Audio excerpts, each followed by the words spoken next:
She was 18 years old when the rumours started, whispers in corridors, servants exchanging glances, courtiers falling silent when she walked past. Her uncle, the man who'd declared her a bastard, the man who'd probably murdered her little brothers, was planning to marry her. His own niece. And here's the part that still haunts historians. Elizabeth of York might have actually wanted it. This is the love story that ended the Wars of the Roses, but it didn't start with Henry Tudor. It started with something so dark, so twisted, that even in the brutal 15th century, people were horrified. Before we go further, hey guys, welcome. Tonight we're diving into something that looks like a fairy tale, but feels like a nightmare. So take a moment, like the video if you're into this kind of history, subscribe if you want more, and let me know in the comments, where are you listening from tonight, and what time is it where you are? I love seeing who's here, whether you're winding down or just waking up. Now get comfortable, dim the lights, maybe light a candle, because this story, it's going to take us to some dark places. Let's begin where it gets interesting, with an uncle who wanted to marry his niece to save his throne.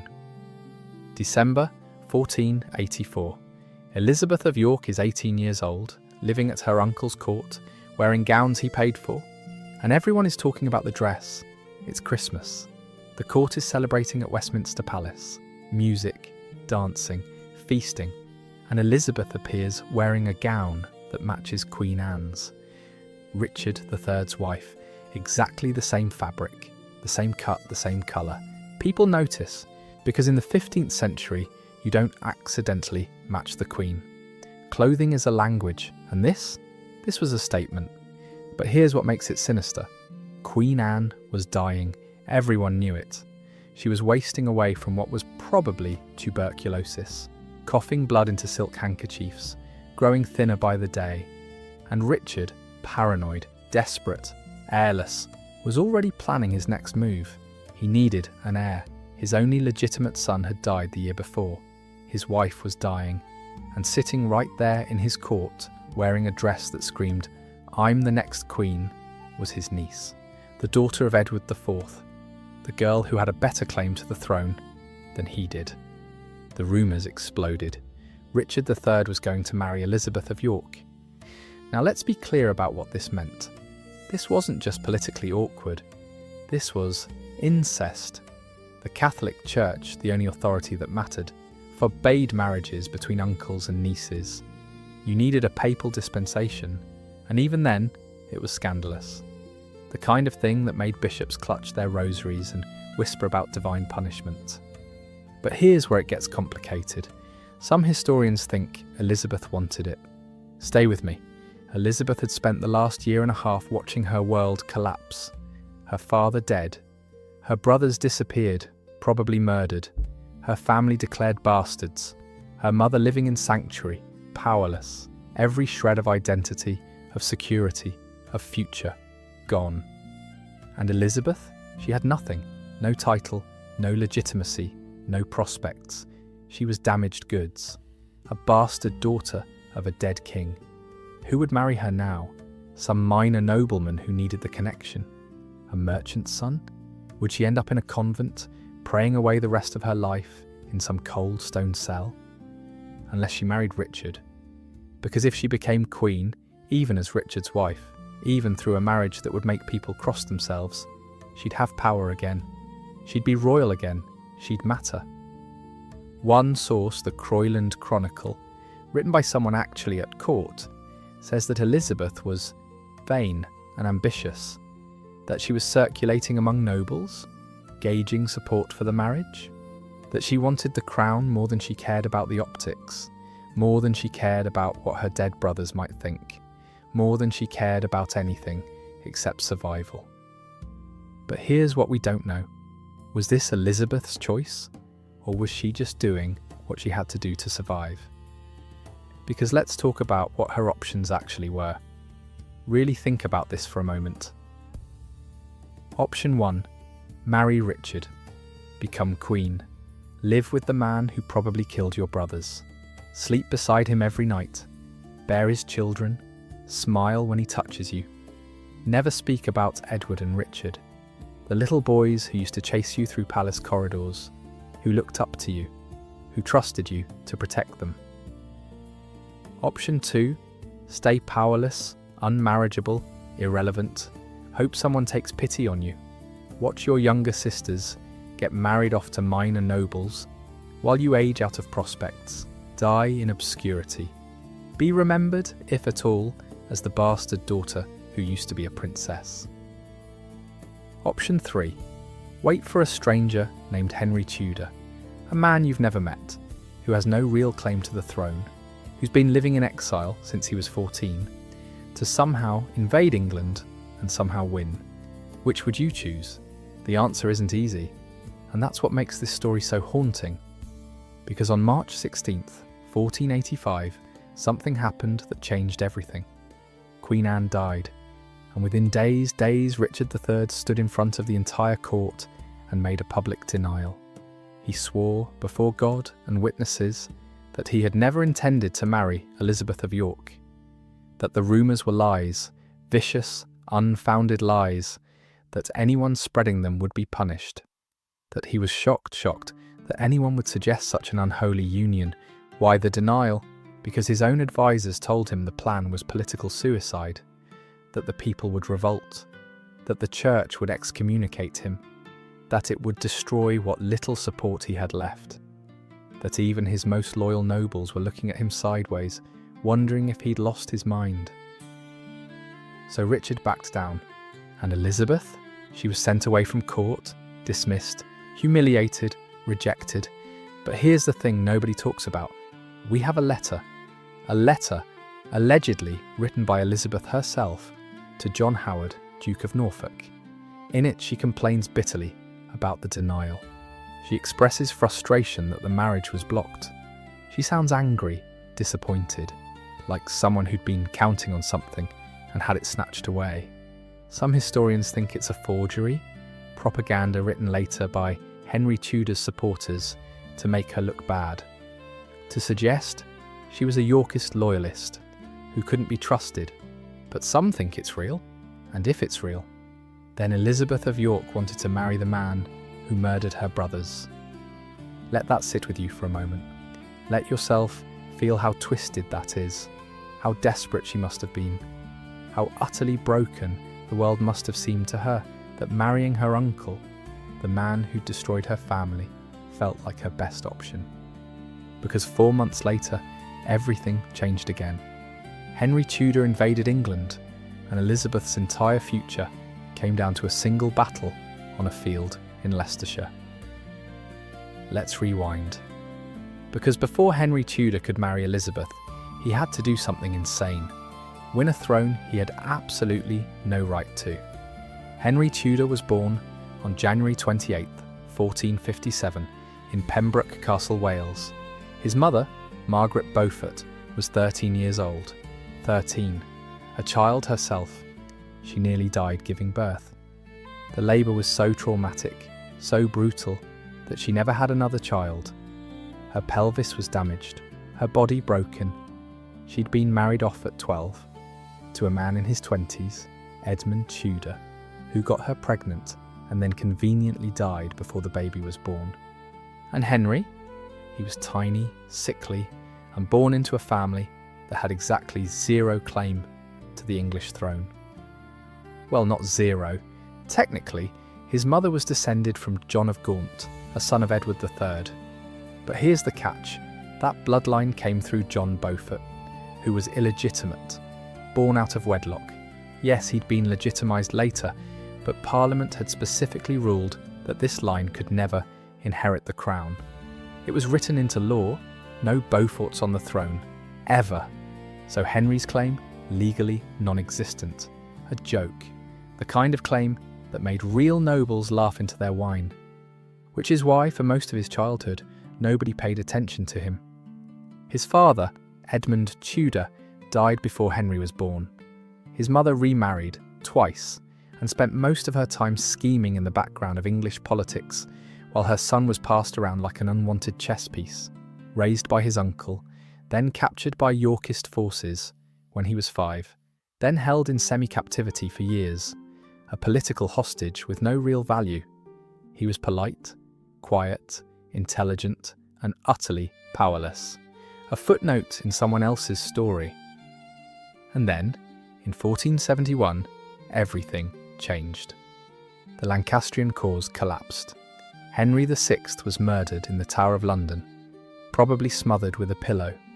His son, Edward of Westminster, was killed at the Battle of Tewkesbury, cut down at 17 years old while trying to flee the battlefield. And suddenly Henry Tudor, this obscure Welsh teenager, with no army, no money, no prospects, was the last surviving Lancastrian claimant, which meant he was in mortal danger.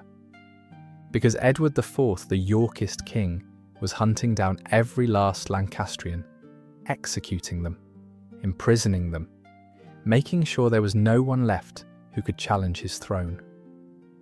So at 14 years old, Henry fled to Brittany, smuggled out of Wales in the middle of the night, put on a ship, sent across the Channel to a foreign court where he knew no one. He lived in exile for the next 14 years. 14 years. Imagine being 14 years old and knowing you can never go home, that if you set foot in England, you'll be arrested and executed, that your entire life will be spent in foreign courts, begging for scraps, dependent on the charity of men who might betray you at any moment.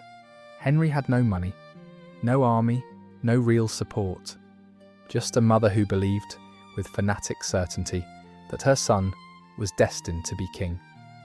Margaret Beaufort was terrifying. Picture this, a woman so ambitious, so calculating, so religiously fervent that she would betray her own husband to put her son on the throne.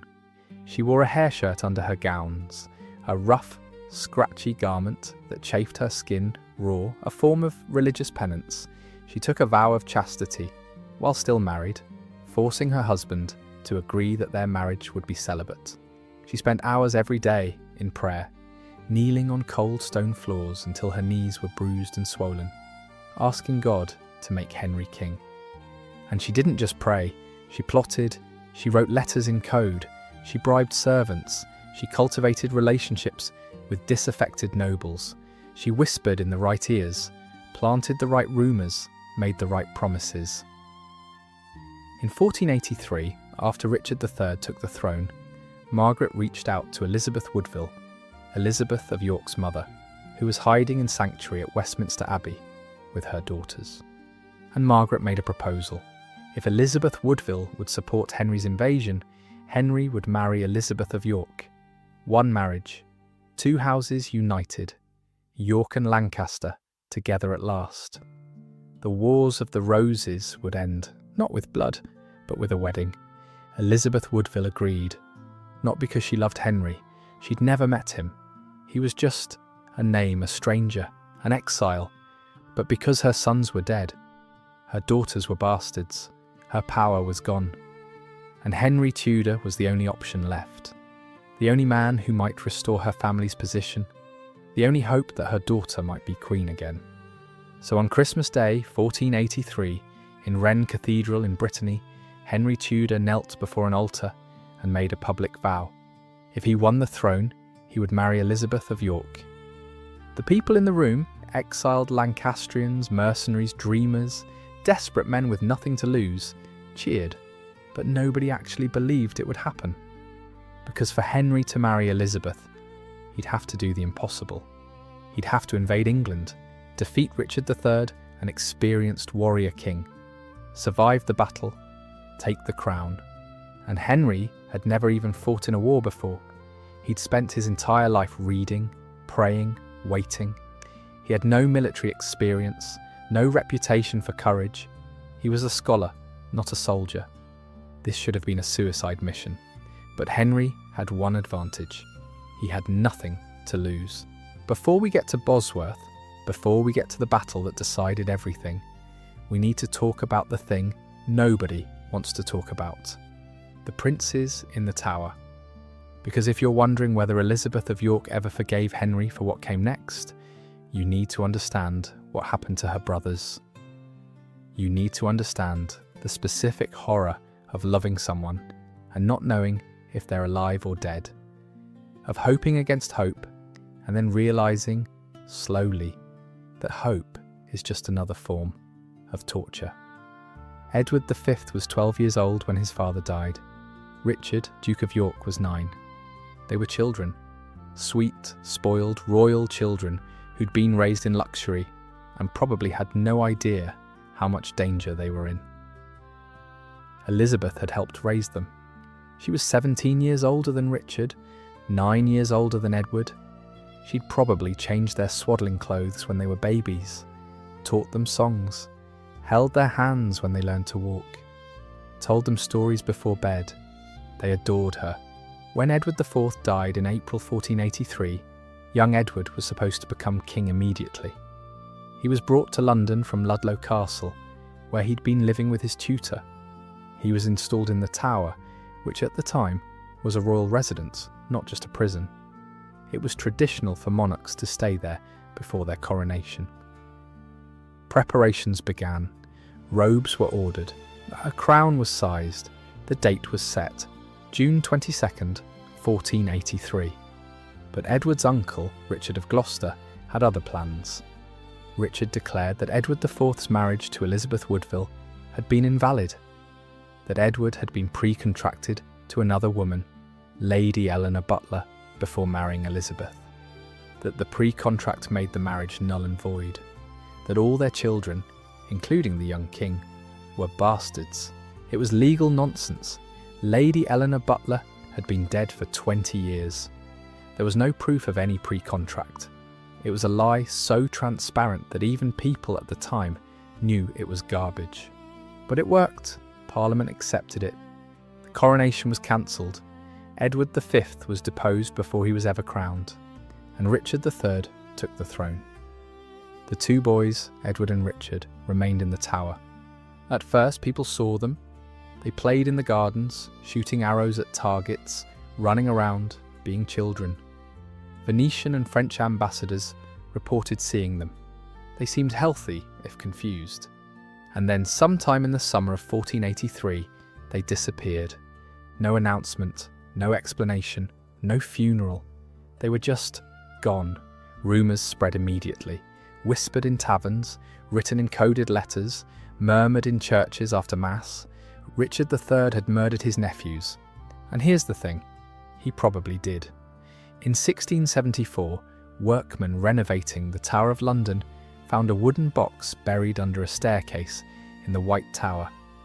Inside were the skeletons of 2 children, roughly the right ages. The bones showed signs of violence. One skull had damage consistent with smothering. They were reburied in Westminster Abbey in an urn designed by Christopher Wren, under a monument that reads, "Here lie the remains of Edward V and Richard, Duke of York." Modern analysis is inconclusive. The bones have never been DNA tested. The current royal family has refused permission. But the circumstantial evidence is strong. But we don't know how they died. Were they smothered in their sleep, as Shakespeare imagined? Pillow pressed over their faces while they struggled? Poisoned? Stabbed? Did they know it was coming? Did they cry for their mother? For Elizabeth? We just know they disappeared, and their sister Elizabeth had to live with that. Imagine being 17 years old and knowing your little brothers, children you loved, played with, protected, were murdered, and not being able to say anything, not being able to grieve publicly, because to grieve would be to accuse the king, your uncle, the man whose court you now lived in, the man who might marry you. You'd have to smile, attend feasts, dance, pretend everything was fine. While inside, you were screaming. Elizabeth never spoke about them publicly, not once. No letters survive where she mentions their deaths. No chronicler records her weeping for them. But here's what we do know. Years later, when Elizabeth was queen, and her own son Arthur died, she reportedly said, "I know what it is to lose a child." Historians argue about what she meant. Was she talking about Arthur? Or was she thinking about Edward and Richard, the brothers who were taken from her? We'll never know. But there's one more twist to this story. One more layer of horror. Because some historians think Richard III didn't kill the princes.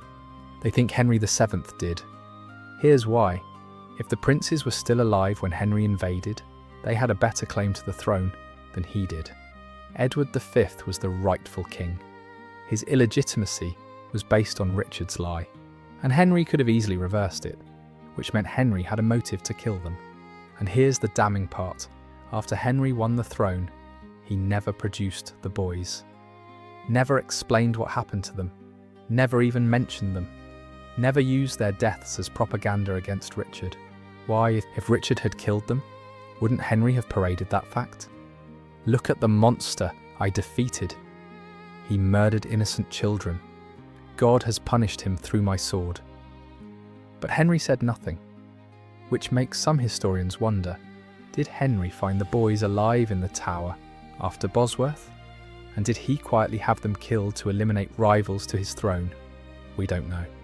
But here's what makes it even darker. Elizabeth of York married Henry, knowing he might have murdered her brothers. And she never said a word. Because what choice did she have?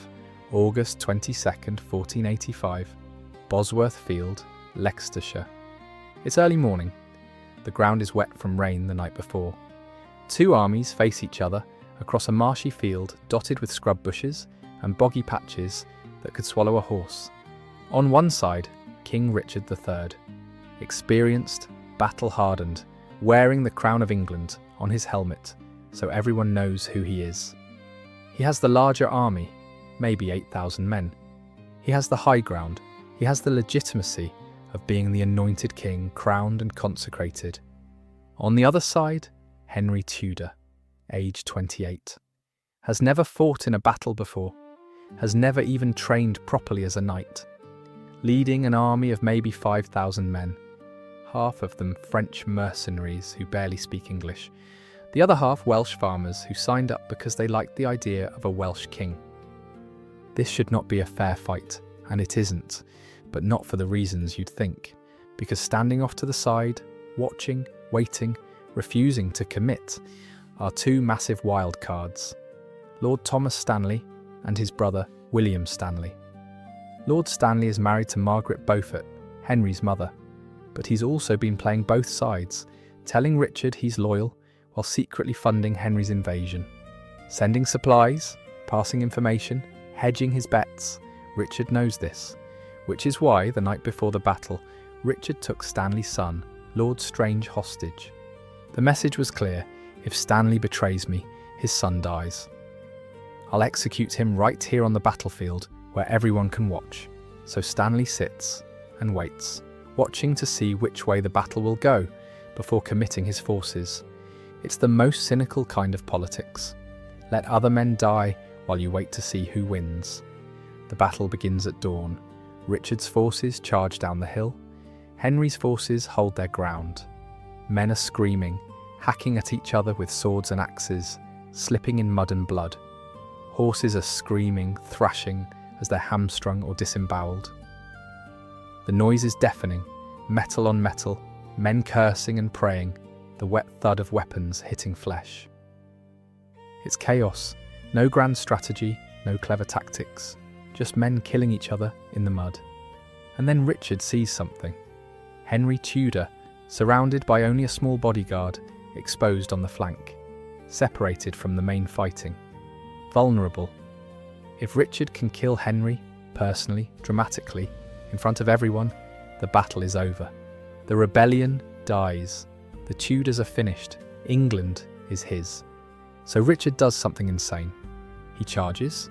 Picture this: the King of England, wearing his crown, on horseback, thundering across a battlefield directly at a nobody from Wales. He's screaming. His sword is raised. His armour is glinting in the morning sun. It's brave. It's reckless. It's the most kingly thing Richard III ever does.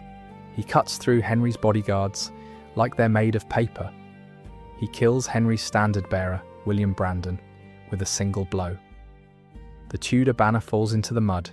He's close, really close, close enough that Henry's remaining bodyguards are panicking, forming a desperate circle around him. Close enough that, for a moment, it looks like Richard might actually win. might actually kill Henry with his own hands and end this whole thing. And then Lord Stanley makes his choice. He throws his forces behind Henry. 3,000 fresh troops slam into Richard's flank. Richard is surrounded, overwhelmed. His horse is killed under him. He's on foot now, still swinging his sword, still fighting, refusing to surrender. Someone offers him a horse, a chance to escape. Richard refuses. "I will not flee," he reportedly says. "I will die King of England." And he does. They cut him down in the mud and blood and screaming. His skull is split open by a poleaxe. His spine is pierced by a sword. His body is hacked at even after he's dead. 9 wounds in total, delivered in a frenzy of violence. They find his body later, naked, stripped of armour and clothing, slung over a horse like a slaughtered animal. His crown, the actual crown of England, is found in a thorn bush, where it had been knocked off his head during the fighting. Lord Stanley picks it up, wipes the blood off, and places it on Henry Tudor's head, right there on the battlefield. And Henry Tudor, the exile, the nobody, the boy with no claim, is now King Henry VII. But here's the first thing he does, and it's telling. He doesn't rush to claim the throne through his marriage to Elizabeth. He claims it by right of conquest, by force, by the sword, by the fact that he won and Richard died. Because if he says he's king because he married Elizabeth, it means she's the one with the real claim. It means he's king consort, not king regnant. It means his entire legitimacy depends on a woman. And Henry can't have that. So Elizabeth waits, again, still, always waiting for men to decide her future. Let me tell you what royal wedding nights were actually like in the 15th century, because this matters. This is where the fairy tale really ends and the horror begins.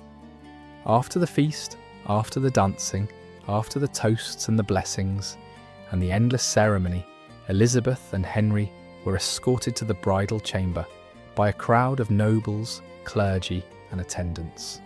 This wasn't private, this wasn't romantic. This was a state function.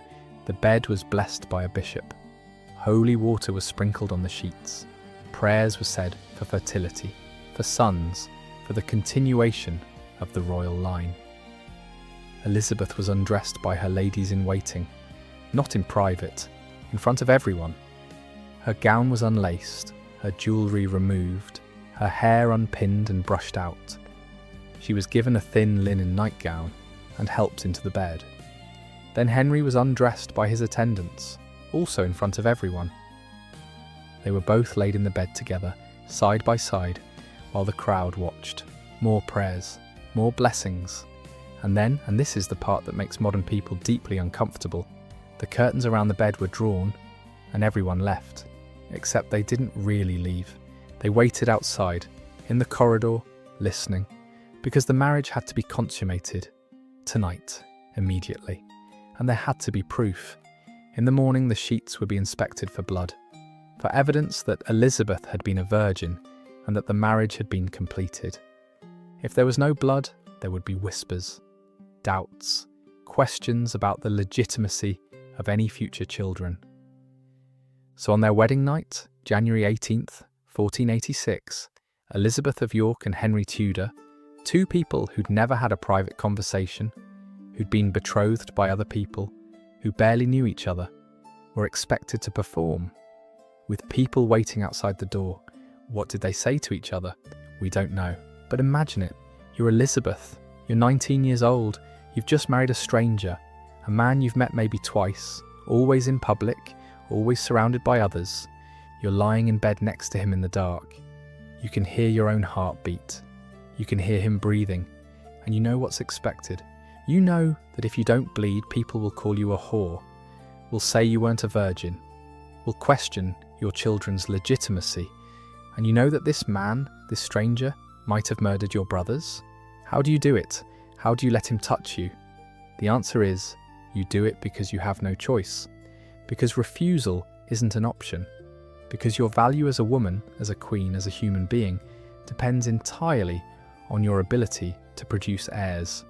So you close your eyes, you think about something else, you survive, and in the morning when the sheets are inspected and found satisfactory, everyone celebrates. The marriage is consummated, the union is complete. York and Lancaster are joined. And Elizabeth, she's done her duty for the first time of many, many times. Let's talk about Margaret Beaufort, because if you think your mother-in-law's controlling, you have no idea. Margaret Beaufort was, by all accounts, brilliant, pious, and absolutely terrifying. She'd spent her entire life scheming to put Henry on the throne. And now that he was king, she wasn't about to let some Yorkist princess ruin it, even though that Yorkist princess was literally the reason people accepted Henry as king. Margaret controlled everything, and I mean everything. She chose Elizabeth's ladies-in-waiting, every single one. Women who were loyal to Margaret first to Elizabeth second. Women who reported back to Margaret about everything Elizabeth said, everything she did, everyone she spoke to. She monitored Elizabeth's correspondence. Every letter Elizabeth wrote had to pass through Margaret's hands first. Every letter Elizabeth received was opened and read before it reached her. She dictated Elizabeth's daily schedule. When she woke up, when she prayed, when she ate, who she could see, where she could go. She even decided what Elizabeth wore, the fabrics, the colours, the cut of her gowns, all approved by Margaret. And here's the kicker. Margaret signed her letters Margaret R. R for Regina, Queen. She wasn't Queen, Elizabeth was, but Margaret didn't care. She styled herself as the King's mother, the matriarch of the Tudor Dynasty, the woman who'd made it all possible. And technically, she was right. Without Margaret's scheming, Henry would have died in exile.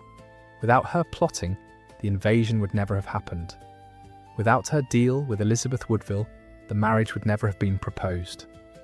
Margaret believed, genuinely, with fanatic religious certainty, that she'd been God's instrument, that God had chosen her to bring peace to England through her son. And Elizabeth was just the womb, the vessel, the pretty face that made the people accept a questionable king. There are accounts of Margaret walking into rooms ahead of Elizabeth, of Margaret sitting in positions of honour that should have gone to the Queen, of Margaret making decisions about royal policy without consulting Elizabeth. In council meetings, when they happened, Margaret sat at the table. Elizabeth wasn't even in the room. One historian described their relationship as Henry was king, but Margaret was in charge. And Elizabeth was just there, smiling, silent, performing her role. But here's where it gets truly invasive. When Elizabeth was pregnant, Margaret took over completely. Medieval royal pregnancies weren't private. They were state events, national emergencies. The future of the dynasty depended on them. And Margaret, who'd almost died giving birth to Henry at age 13, had opinions about how Elizabeth should do it. She dictated when Elizabeth would enter confinement, the period where pregnant queens were locked away from the world for the final weeks before birth. Usually 6 to 8 weeks, but Margaret sometimes extended it. She chose the midwives, all of them. Women Margaret trusted, women with experience, but also women who would report everything to Margaret. She decided who could visit Elizabeth during confinement. Not Elizabeth's mother, not Elizabeth's sisters, Margaret's chosen women only. She wrote detailed instructions about the room, how dark it should be, how warm, what herbs should be burned for purification. And when Elizabeth went into labour, Margaret was right there, in the room, hovering, praying, supervising. Imagine giving birth while your mother-in-law stands over you, clutching a rosary, murmuring prayers, watching every moment of your pain. That was Elizabeth's reality, 8 times. Elizabeth's own mother, Elizabeth Woodville, was barely allowed near her during her pregnancies. The woman who'd given birth to 10 children herself, who could have actually helped, was shut out. Why? Because Margaret didn't trust her, thought she might be plotting, might be whispering Yorkist propaganda to Elizabeth. So Elizabeth Woodville, the former queen, was forced to watch from a distance as her daughter suffered through pregnancy after pregnancy with no family support. Just Margaret, always Margaret. But here's the thing that's easy to miss. Elizabeth and Margaret actually developed a kind of grudging respect for each other over the years. Not affection, probably not friendship, but a mutual understanding, because they were both women trying to survive in a world run by men. Margaret had clawed her way to power through intelligence, religious mania, and ruthless political manoeuvring. Elizabeth had survived by being graceful, silent, and adaptable. Different strategies, same goal. Stay alive, protect your children, endure. And in a strange way, they needed each other. Margaret needed Elizabeth to produce heirs, to legitimise Henry's reign, to be the face of Tudor unity.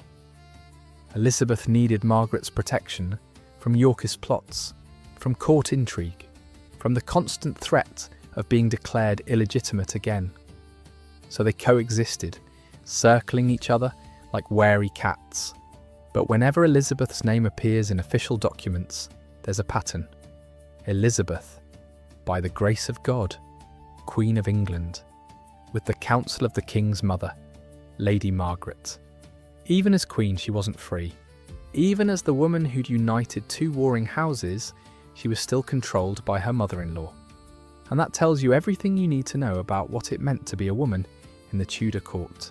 Here's something dark that gets glossed over in most histories. What happened to Elizabeth Woodville after her daughter married Henry Tudor? Remember, Elizabeth Woodville had been queen herself. She'd ruled beside Edward IV. She'd wielded real power, made real decisions, shaped policy. She'd been a political force, a woman who'd started as a widow with no prospects and ended up as Queen of England through sheer will and beauty. And after her daughter's wedding, she disappeared. Well, not literally, but politically, socially, she might as well have vanished. In 1487, just a year after Elizabeth married Henry, Elizabeth Woodville was stripped of her lands, her income, her household, everything. The official reason? She'd made peace with Richard III. She'd left sanctuary and sent her daughters to his court. Therefore, she'd betrayed the Lancastrian cause and couldn't be trusted. But here's the real reason. Margaret Beaufort wanted her gone. 2 queens in one court, 2 women with claims to Elizabeth's loyalty, 2 mothers-in-law vying for influence. Margaret couldn't have that. So Elizabeth Woodville was exiled to Bermondsey Abbey. Not imprisoned, technically, but forced to live as a pensioner, stripped of her title, her dignity, her power. She lived there for 5 years, in a small apartment in a religious house. The former Queen of England reduced to praying in a cold stone chapel and accepting charity from nuns. She died in 1492. She was 55 years old. And here's the heartbreaking part. Elizabeth of York couldn't help her, couldn't protect her, couldn't even publicly defend her. Because to defend her mother would be to question Henry, to question Margaret, to risk everything Elizabeth had worked for. So Elizabeth watched her mother be destroyed, humiliated, erased, and said nothing. Can you imagine that? Your mother, the woman who raised you, protected you, negotiated your marriage, is being stripped of everything. And you're the queen. You have power in theory, but you can't use it, because using it would mean losing everything. So you smile, you attend court, you get pregnant again, you pretend not to notice that your mother is dying alone in a convent while you live in palaces. That's what being queen meant for Elizabeth of York. Not power, not freedom, just a different kind of prison. Now let's talk about what really killed Elizabeth of York. Not politics, not betrayal, not even heartbreak. Childbirth. Between 1486 and 1503, Elizabeth was pregnant 8 times. 8 times in 17 years. Let's count them, and let's not use a list because we hate those. Let's tell the story of each one. The first was Arthur, born in September 1486, just 8 months after the wedding. The timing raised eyebrows. People counted backward on their fingers, whispered that Elizabeth must have been pregnant before the wedding, or that the baby was premature. Either way, not a great start. But Arthur lived, and that's all that mattered to Henry. Then came Margaret in 1489, another 3 years of Elizabeth's life, consumed by pregnancy, birth, recovery. Margaret survived too, thank God. 2 living children. The dynasty seemed secure. Henry was born in 1491. The spare heir, the backup. Nobody thought he'd be king. He was the second son, meant to go into the church or become a military commander, but he lived, and that made 3. Then Elizabeth, named after her mother, born in 1492, the first daughter after 2 sons. Sweet, loved, doted on. She died at 3 years old. We don't know why, probably disease, probably something that would be curable now, with antibiotics. Mary arrived in 1496, beautiful, charming, destined to be married off to foreign royalty. She survived. Edmund came in 1499. A boy, healthy at birth, dead within 15 months. Again, we don't know why. And then there were the last 2, Catherine in 1503, who died within days of being born, and possibly other pregnancies that ended in miscarriage, never recorded, never mentioned. That's 8 confirmed pregnancies, but the reality is probably worse. Because miscarriages weren't always documented, especially early ones. A woman could be 2-3 months pregnant and lose the baby, and no one would write it down. It was just expected. Part of being a wife. So Elizabeth might have been pregnant 10 times, 12 times. We'll never know. But here's what those numbers don't show. The physical toll, the pain, the fear, the months of recovery between each pregnancy. Let me paint you a picture of what Elizabeth went through. Every single time. It starts with missing your monthly courses. In the 15th century, they called it the flowers or the terms, and when they didn't come, you knew. There was no pregnancy test, no doctor's confirmation. You just knew. Your breasts hurt, you felt sick, your body was changing, and immediately everyone else knew too, because a queen's body wasn't private. Your ladies in waiting tracked your courses, reported to the king's mother, reported to the king. Within days the news would spread. The queen is with child. Again. And the countdown began. 9 months. 9 months of your body not being your own. The sickness came first. Morning sickness, they call it now. But it wasn't just mornings. It was all day, every day, for months. Imagine waking up every single morning and immediately vomiting. Nothing stays down. Water makes you sick. The smell of food makes you sick. The sight of certain colours makes you sick. And you're expected to attend court. To smile, to sit through feasts while the smell of roasted meat makes your stomach heave. Then the swelling. Your ankles, your hands, your face, everything puffs up. Your rings don't fit. Your shoes are tight. You're constantly uncomfortable. The exhaustion. Bone-deep, soul-crushing exhaustion. You could sleep 16 hours a day and still feel tired. And the fear. Constant, gnawing fear. Will this baby live? Will I survive? What if something goes wrong? Because things went wrong all the time. Women died in childbirth constantly. Queens, peasants, everyone. Around the 7th month you'd enter confinement. This was mandatory for royal births. You'd be shut away in a darkened room. Windows covered with heavy curtains. Tapestries hung over every surface to block drafts. Candles for light, but not many, because too much light was thought to harm the baby. The room would be hot, stifling, the air thick and stale, and you'd stay there for 6 to 8 weeks, not allowed outside, not allowed fresh air, just waiting, praying, sewing baby clothes, trying not to think about all the ways this could kill you. Your attendants would be with you constantly.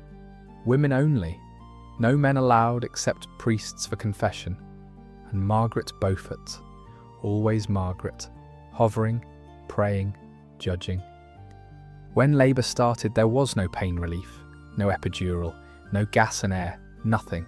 Just a midwife, some hot water, and prayer.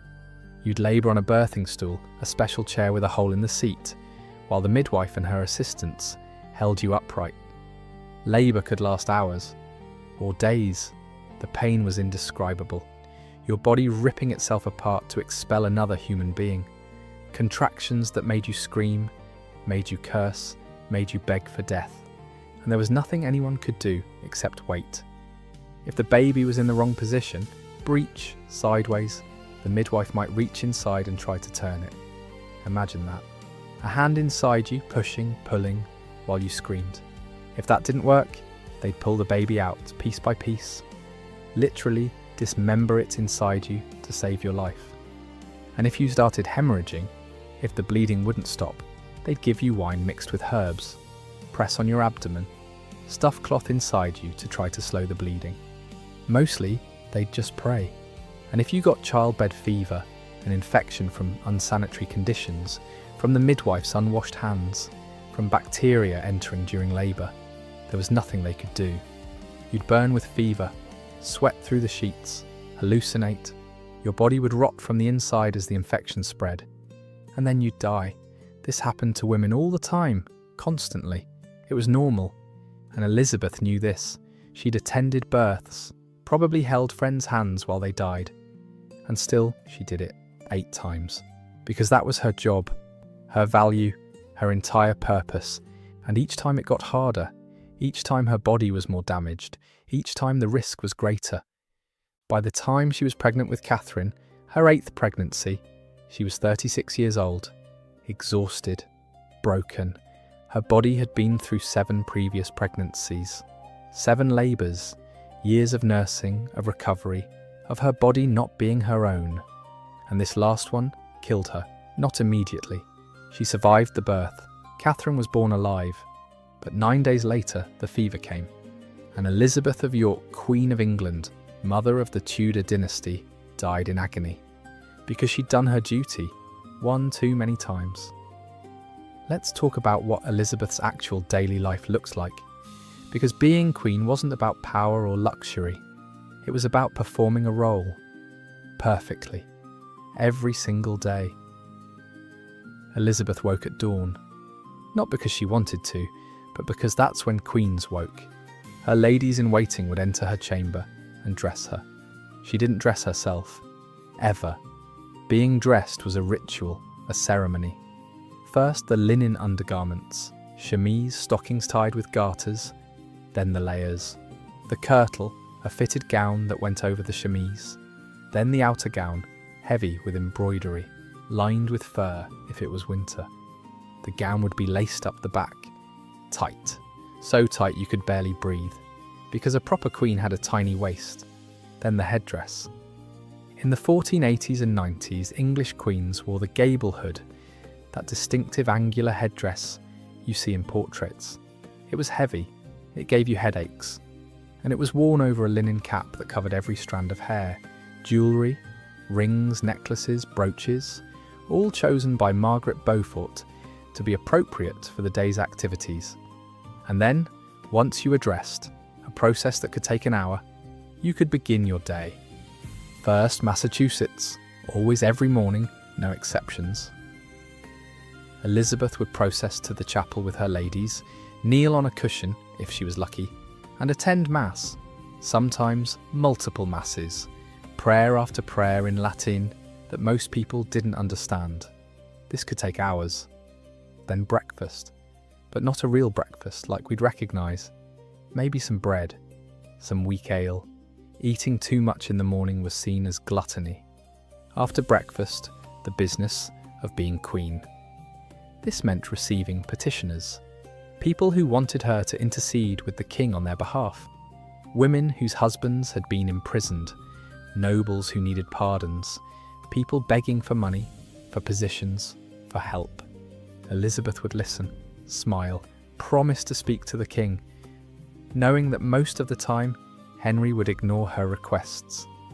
Then there were fittings, for new gowns, for the baby's christening robes, for ceremonial garments, standing for hours while seamstresses pinned fabric around you.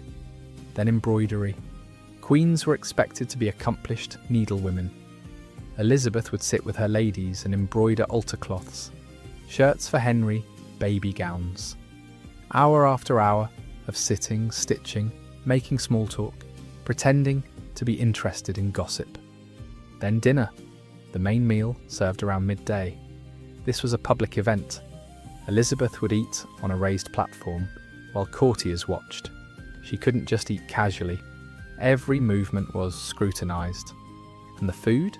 Elaborate, yes, but also weird. Medieval royal feasts included things like peacock, re-feathered after cooking to look alive, swan, porpoise, whale, lots of meat in heavy sauces, jellied eels, pickled vegetables. Elizabeth had to eat daintily, take small bites, chew carefully, never show that she was hungry or disgusted. After dinner, more prayers, vespers in the chapel, then maybe some entertainment, musicians, jesters, poets reading verses, but always supervised, always public, never just relaxing. Then supper, a lighter meal in the evening, more prayers, compline, the final prayers of the day, and then finally, bed. But even bed wasn't private. Her ladies would undress her, brush her hair, help her into her nightgown.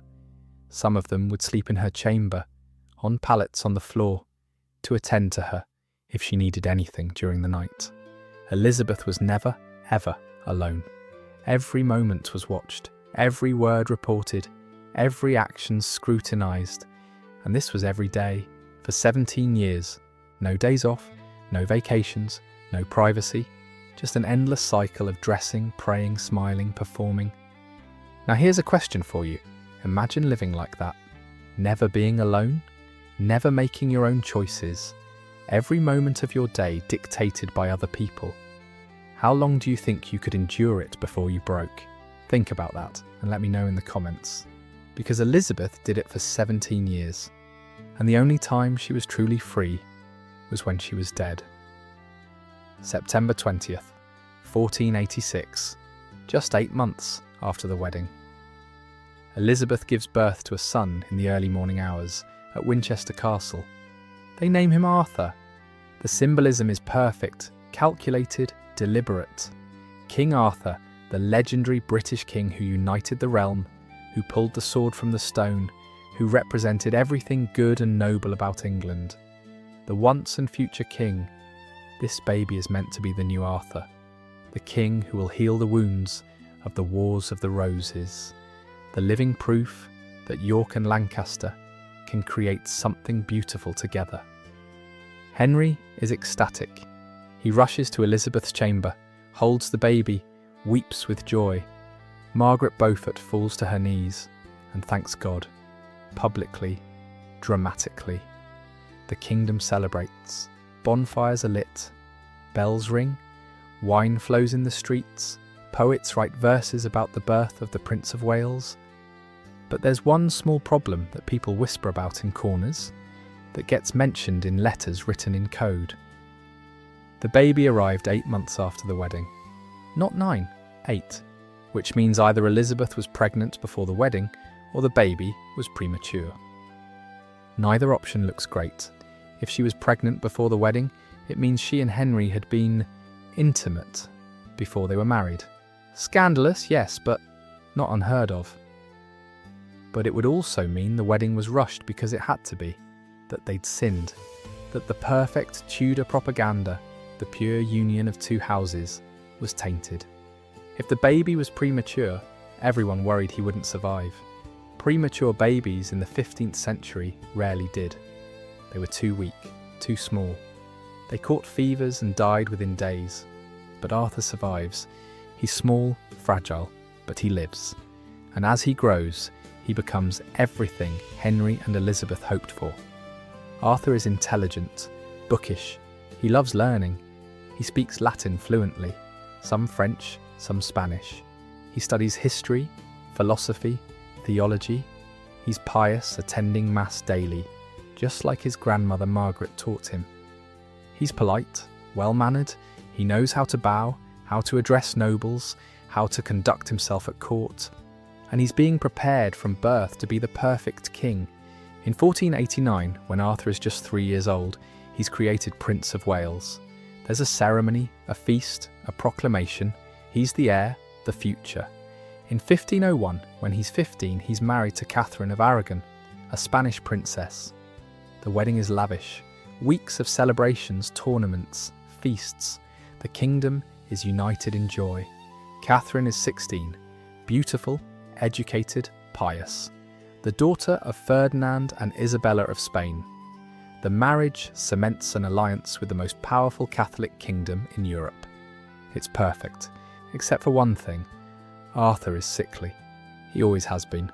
Weak lungs, prone to fevers. He coughs a lot, gets tired easily. But he's young. He'll grow stronger. That's what everyone tells themselves. Arthur and Catherine are sent to Ludlow Castle in Wales to establish their household, to learn to rule together. And then, in April 1502, Arthur gets sick. It starts as a fever, chills, sweating. Nothing unusual for Arthur. He's been sick before. But this time, it doesn't get better. It gets worse. The sweating sickness, that mysterious disease that appeared when Henry invaded England, is sweeping through Wales. Arthur is burning with fever, drenched in sweat, complaining of pain in his chest, his head. He can't keep food down, can barely drink water. Catherine gets sick too, but she survives. Arthur doesn't. He dies on April 2nd, 1502, at Ludlow Castle. He's 15 years old, married for less than 5 months. The news reaches Elizabeth at Greenwich Palace on April 4th. Henry's confessor, who delivers the news, reports that Elizabeth was struck with grief and had to be helped to her chambers. Contemporary accounts say she screamed, collapsed, that her ladies had to physically carry her because she couldn't walk. For 2 days, she doesn't leave her room, doesn't eat, just weeps. Henry, devastated, goes to her, and in a rare moment of tenderness that's actually documented in detail, they hold each other. Elizabeth tells Henry that they're both young enough to have more children, that God has blessed them with 2 surviving sons. Prince Henry is still alive. She comforts him. Even in her own grief, she comforts him, because that's her job. But privately, in letters that survive, people describe Elizabeth as broken, changed, never quite the same after Arthur's death. Because Arthur wasn't just her son, he was her hope. The proof that everything she'd endured, the marriage to a stranger, the 8 pregnancies, the lack of freedom, had been worth it. And now he was gone. And there's only one solution. She needs to get pregnant again. She's 36 years old. She's already had 7 pregnancies. Her body's exhausted, damaged. But the kingdom needs an heir, needs more sons. Because what if something happens to Prince Henry? What if disease, accident, war takes him too? So Elizabeth does what she's always done. She serves. She gets pregnant one more time, and it kills her. Here's something that doesn't get talked about enough. For the first 15 years of their marriage, Henry and Elizabeth lived in constant fear of being overthrown. Not by foreign invasion, by pretenders, by young men who showed up claiming to be lost Yorkist princes, claiming the throne was stolen from them. And some of them were convincing enough that foreign powers believed them, that armies rallied behind them, that Henry had to fight actual battles to keep his crown. Let's start with Lambert Simnel. In 1487, just 2 years into Henry's reign, a boy appears in Ireland. He's about 10 years old, well-dressed, well-spoken, and he claims to be Edward, Earl of Warwick. Now the real Edward, Earl of Warwick, was alive, locked in the Tower of London. He'd been there since he was 10, imprisoned for the crime of being a potential Yorkist claimant. But most people didn't know that. Communication was slow, rumours spread faster than facts. And this boy, Lambert Simnel, was coached perfectly. He knew details about the royal family. He spoke like a nobleman. He looked the part. Irish nobles believed him, or pretended to, because believing him gave them an excuse to rebel against Henry Tudor. They crowned the boy King Edward VI in Dublin, had a ceremony, a feast, everything. And then they invaded England. Henry had to gather an army. had to march north, had to fight the Battle of Stoke Field in June 1487. It was brutal. Thousands died, but Henry won. And when they captured the boy, Henry showed both mercy and political genius. Instead of executing Lambert Simnel, which would have made him a martyr, Henry gave him a job in the royal kitchens as a spit turner. The message was clear. This boy is so unimportant, I'm making him a servant. He's not worth executing. He's just a pawn, a tool used by real traitors. It was brilliant. It made the rebellion look foolish, but it didn't stop the next one. In 1491, a new pretender appeared, and this one was far more dangerous. His name was Perkin Warbeck, and he claimed to be Richard of Shrewsbury, Duke of York, the younger of the two princes in the Tower, Elizabeth's lost brother. And here's what made Perkin terrifying. He looked right. He was the right age, would have been 18 in 1491, which matched. He had physical features that resembled the Yorkist line. Fair hair, blue eyes, a certain elegance. He spoke French, Dutch, English. He had details about the royal family that seemed too specific to be fake. He claimed he'd been smuggled out of the Tower before his brother was murdered. That he'd been raised in hiding in Burgundy. Foreign powers believed him. Margaret of Burgundy, Edward IV's sister, Elizabeth of York's aunt, recognised him publicly as her nephew, funded him, supported his claim. James IV of Scotland believed him, gave him an army, even married him to a Scottish noblewoman. Maximilian I, the Holy Roman Emperor, acknowledged him as the rightful King of England. This wasn't just some random pretender. This was an international incident. For Elizabeth, it must have been agonising, because if Perkin really was her brother Richard, if he'd somehow survived, then everything she believed was a lie. Her brother wasn't dead, he was alive, and she'd married the man who'd usurped his throne. Her entire marriage, her children's legitimacy, Henry's claim, all of it would collapse. But if Perkin was a fraud, then her brother really was dead, murdered, gone, and she'd been clinging to hope for nothing. Either way, she lost. We don't have any records of Elizabeth's thoughts on Perkin Warbeck. No letters where she discusses him. No accounts of her reactions. But she must have thought about it, must have wondered, must have looked at descriptions of him and tried to imagine, could it be Richard? Could my baby brother be alive? Perkin invaded England multiple times between 1495 and 1497. Each time, he gathered support from disaffected Yorkists, from people who wanted Henry gone. Each time Henry had to raise armies, spend money, defend his throne. It was exhausting, expensive, terrifying. Finally, in 1497, Perkin was captured in Cornwall after a failed invasion. He was brought to London, imprisoned, interrogated. He confessed under torture, probably, that he was a fraud, that his real name was Perkin Warbeck, son of a minor official from Tournai, that he'd been coached by Yorkist exiles to play the part of the lost prince.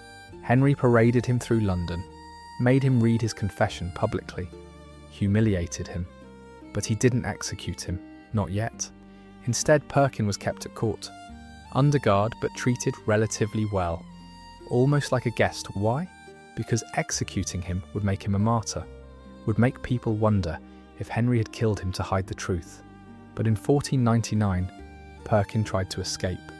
Or maybe he was set up. Historians still argue about it. Either way, Henry had his excuse. Perkin Warbeck was executed on November 23rd, 1499. Hanged at Tyburn, and in a move that reveals just how paranoid Henry had become, he also executed the real Edward, Earl of Warwick. Edward had been in the Tower since 1485, 14 years. He'd gone in as a child, never left. He'd done nothing wrong, except exist, but he was a potential Yorkist claimant, a threat, a symbol that Yorkist loyalists could rally around. So Henry killed him. Elizabeth watched all of this happen, watched her husband execute a cousin who committed no crime, watched pretenders claim to be her brothers, watched Henry grow more ruthless, more willing to kill to protect his throne, and she smiled, appeared in public, played the role of the gracious, loving queen. Because what else could she do? There's something genuinely creepy about the sweating sickness, something that feels almost supernatural. It appeared in August 1485, right after Henry Tudor landed in Wales to fight Richard III, and it had never existed before. No historical records mention it before 1485.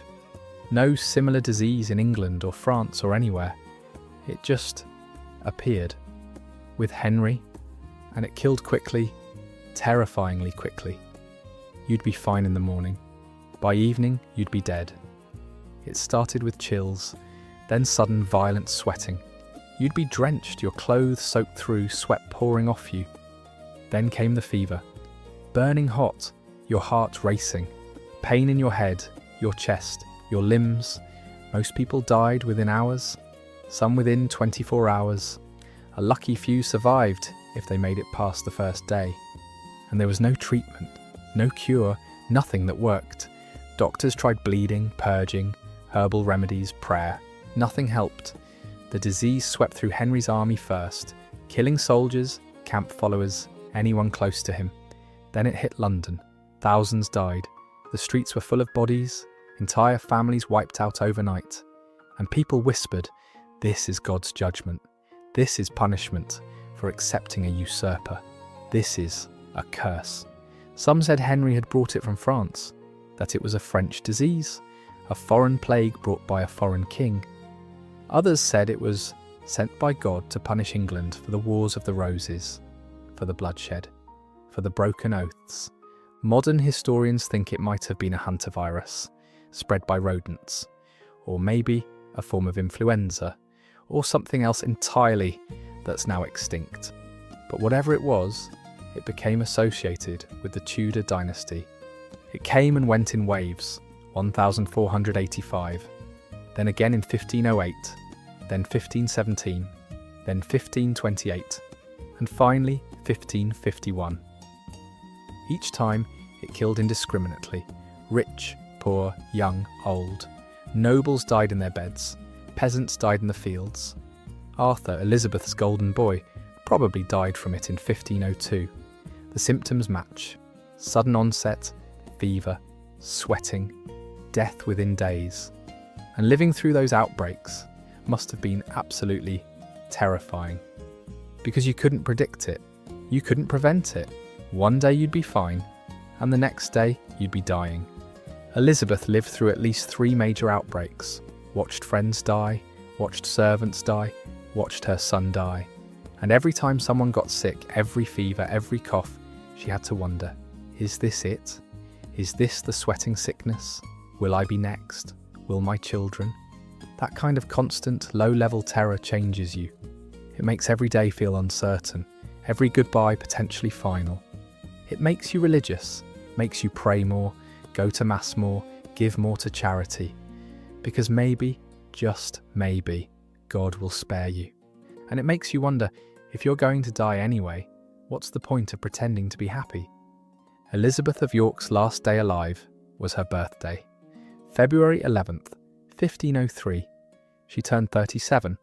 She was at the Tower of London, not imprisoned, but in the royal apartments, because tradition dictated that royal women gave birth at the Tower. It was where kings were crowned, where regalia was kept. Birth there was symbolic, important. This was her 8th pregnancy. 8th, and she must have been terrified, because Arthur's death was still fresh. Just 10 months earlier, the grief still raw. And she was 37, which in medieval terms was old for childbearing. Most women were done having babies by their early 30s. Bodies wore out, risks increased, but the kingdom needed more heirs, needed insurance. Prince Henry was only 11. What if he died too? So Elizabeth, exhausted, heartbroken, was pregnant again. Labour started on her birthday, early in the morning, before dawn. Her ladies helped her to the birthing chamber, that dark, hot, stifling room prepared weeks earlier. Tapestries on the walls, candles lit, holy relics placed around the room for protection. Margaret Beaufort was there, of course, praying, supervising, making sure everything was done correctly.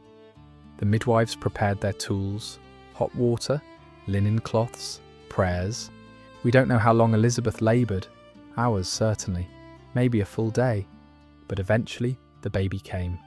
A girl, Catherine, tiny but breathing, crying, alive.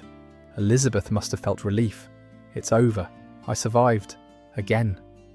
The baby was cleaned, wrapped, presented to Margaret, who no doubt said prayers of thanksgiving while secretly being disappointed it wasn't another boy. And Elizabeth was cleaned, helped into bed, given wine and herbs to help her recover. For a few days everything seemed fine.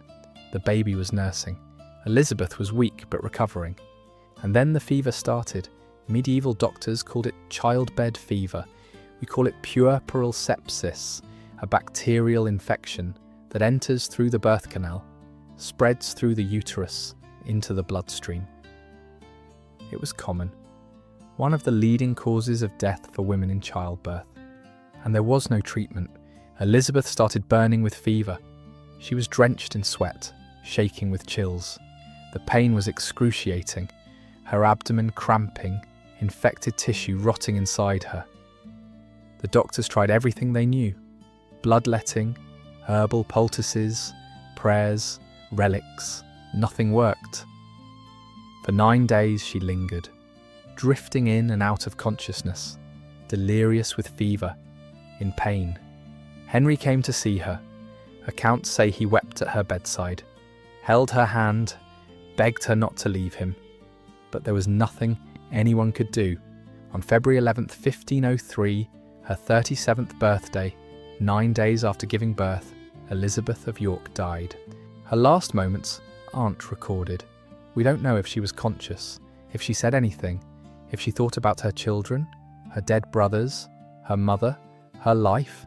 We just know she died. And her baby Catherine followed her a few days later.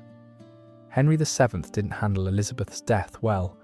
According to contemporary accounts, when she died, he locked himself in his chambers at Richmond Palace and refused to see anyone. Servants reported hearing him sobbing through the doors, deep, wrenching sobs that went on for hours. He stopped eating, stopped conducting business, stopped functioning. His counsellors were worried. The king was having a breakdown. This was the man who'd spent his entire life calculating, scheming, surviving, who'd lived in exile for 14 years, who'd invaded England with a handful of mercenaries and somehow won, who'd survived rebellions, pretenders, plots, and his wife's death broke him. For weeks, he barely left his rooms. When he did appear, he looked haggard, aged, hollow, and then he threw himself into planning her funeral. It was the most elaborate funeral England had seen in decades. Elizabeth's body was embalmed, her internal organs removed, her body cavity filled with spices and preservatives. She was wrapped in cerecloth, then placed in a lead coffin, then a wooden coffin. She lay in state for 11 days in the Tower, where she died, surrounded by candles, by priests chanting prayers, by nobles paying their respects. Then her body was processed through London to Westminster Abbey.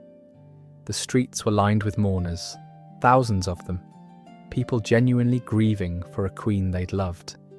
The funeral service lasted hours, masses were said, prayers chanted, bells tolled, and then Elizabeth was buried in a vault beneath the Lady Chapel at Westminster Abbey. But here's where it gets emotional. Henry commissioned a tomb for her. Not just any tomb, the most elaborate, expensive, beautiful tomb that Westminster Abbey had ever seen. He hired Pietro Torrigiano, an Italian sculptor, the best, the same man who'd once punched Michelangelo in the face. The tomb took years to complete. It's made of black marble and bronze. On top, there are 2 effigies, Elizabeth and Henry, lying side by side, their hands clasped. Elizabeth's effigy is exquisite. Her face is serene, peaceful, her hands folded in prayer.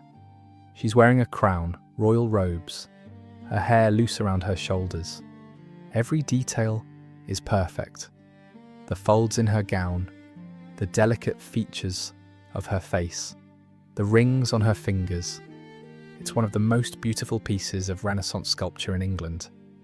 And here's the heartbreaking part. Henry requested that when he died, he be buried next to her. Not in a separate tomb, not with more grandeur or more space, next to her, together. He lived for 6 more years after Elizabeth died, and in that time, his counsellors begged him to remarry, to secure the succession, to form new alliances. He considered it. There were negotiations with foreign courts, portraits of potential brides were sent, but nothing came of it. Henry never remarried. Some historians argue it was practical. He was getting older, his health was failing, another marriage seemed complicated. But there's a simpler explanation. He couldn't, because he'd loved her, not in the grand romantic Shakespeare way, but in the quiet, steady way of 2 people who'd survived something together. They'd been married for 17 years, raised children together, endured rebellions, deaths, fear, grief, and now she was gone. The last 6 years of Henry's life were marked by paranoia, cruelty, and loneliness. He became obsessed with money, squeezing taxes from his nobles, hoarding wealth. He became ruthless, executing people on flimsy pretexts. He became isolated, trusting no one. He was a ghost of the man he'd been when Elizabeth was alive. And when he died on April 21st, 1509, his will specified exactly where he wanted to be buried. Next to Elizabeth, in the tomb he'd commissioned for both of them. Together, even in death. And if you visit Westminster Abbey today, you can see them.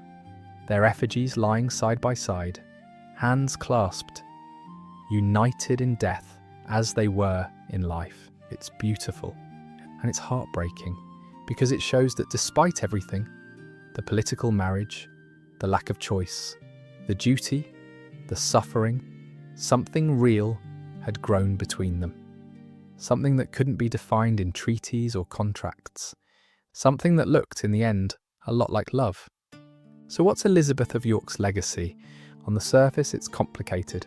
History remembers Henry VII as the founder of the Tudor Dynasty, the man who ended the Wars of the Roses, the king who brought stability to England. But dig deeper, and you realise, without Elizabeth, none of that works. Henry's claim to the throne was legally garbage. His bloodline was illegitimate, barred from succession by law. But Elizabeth's claim was solid, unquestionable. She was the eldest surviving child of Edward IV. In a world where women couldn't rule, she was the closest thing to a legitimate heir the Yorkists had.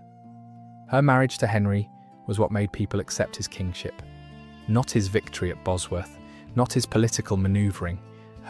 She was the bridge, the unifier, the symbol that made the Tudor dynasty possible. And her children changed the world. Margaret became Queen of Scotland, and through her the Stuart line that eventually united England and Scotland came into being. Every British monarch since James I descended from Margaret Tudor. From Elizabeth's daughter, Mary became Queen of France briefly, and was by all accounts beautiful, charming, and deeply loved by the French people. And Henry, well, we all know what Henry VIII did. 6 wives. The English Reformation, the break from Rome, the dissolution of the monasteries, the creation of the Church of England. Henry VIII reshaped England in ways that still affect us today, and he existed because Elizabeth of York spent 17 years pregnant. But there's another legacy, one that's more subtle. Through Henry VIII's daughter, Elizabeth I, the Tudor line reached its pinnacle. Elizabeth I, named after her grandmother, became one of England's greatest monarchs. She defeated the Spanish Armada. She presided over the English Renaissance. She never married, but she ruled absolutely. And she was everything Elizabeth of York never got to be. Powerful, independent, free. In a strange way, Elizabeth I was the fulfillment of her grandmother's lost potential. All the intelligence, all the strength, all the dignity that Elizabeth of York had to suppress, Elizabeth I got to express. So when you think about the Tudor Dynasty, remember this: it wasn't built by Henry VII's conquest. It was built by Elizabeth of York's body, by her willingness to marry a stranger, to bear 8 children, to smile through grief, to perform the role of perfect queen while her own desires, her own voice, her own self were slowly erased. She didn't wield a sword. She didn't lead armies. She didn't make policy. But she changed England anyway. By existing, by enduring, by giving birth to the future. So was it love? That's the question everyone wants answered. The question that haunts this entire story. Henry and Elizabeth's marriage. Was it love? And the honest answer is, we don't know. We'll never know. We can't read their thoughts, can't hear their private conversations, can't know what they said to each other in the dark. But we can look at the evidence. Henry grieved her, deeply, publicly, in ways that surprised people who thought he was cold, calculating, emotionless. He called her my dearest consort. He wrote affectionate letters. He commissioned love poems. When she was pregnant, he worried obsessively. When she was ill, he stayed by her side. And when she died, he fell apart. He never remarried. He requested to be buried next to her. That's not nothing. And Elizabeth, the evidence is thinner, because women's voices from this period are mostly silent. But she performed her role perfectly. She softened Henry's harshest edges. She interceded for prisoners. She mediated disputes. Contemporary accounts describe her as devoted to Henry, as a loving wife, and in the few letters that survive, she calls him my lord and love. Maybe it was just formulaic language, or maybe it was real. We don't know, but here's what we do know. They were 2 people who should never have met.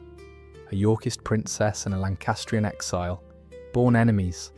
They were married for political reasons, to end a war, to unite 2 houses.